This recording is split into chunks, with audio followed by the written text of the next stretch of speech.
Napravio čovek nešto što priznati neće hteti. Tu društvenu mrežu ludu što današnjem društvu preti. Dobili su ljudi ono što su od davnina hteli, da bar tamo budu nešto što uživo nisu smeli. Tako sebi čovek tamo za pravo sad svašta daje, svaku temu on raspravlja, ali istina ne zna šta je. 2 razreda škole nema, ali je spreman svet da pljuje. U opisu svog profila on sebe u zvezde kuje.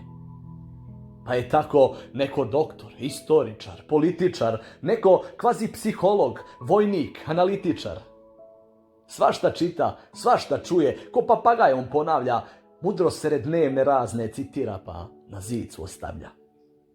Smatra sebe jako mudrim, nigde nema ravnog njemu, politiku svetsku bistri, mirođija baš u svemu. A jede samo zdravu hranu, vegan zarad bode biće, sem tompusa on ne puši, a moje mu je dnevno piće.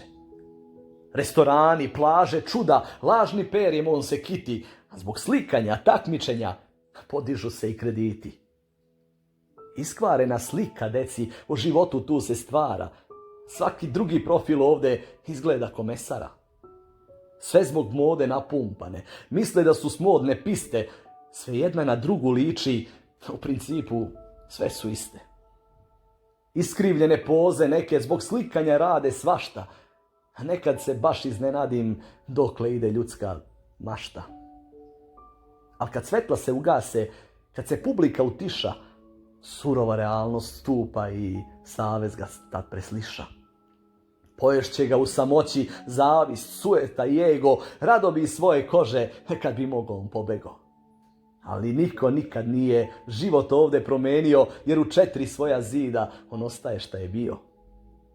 Živi život kakav imaš, budi što si, budi gde si. A ima ljudi što će znati voleti te kakav jesi.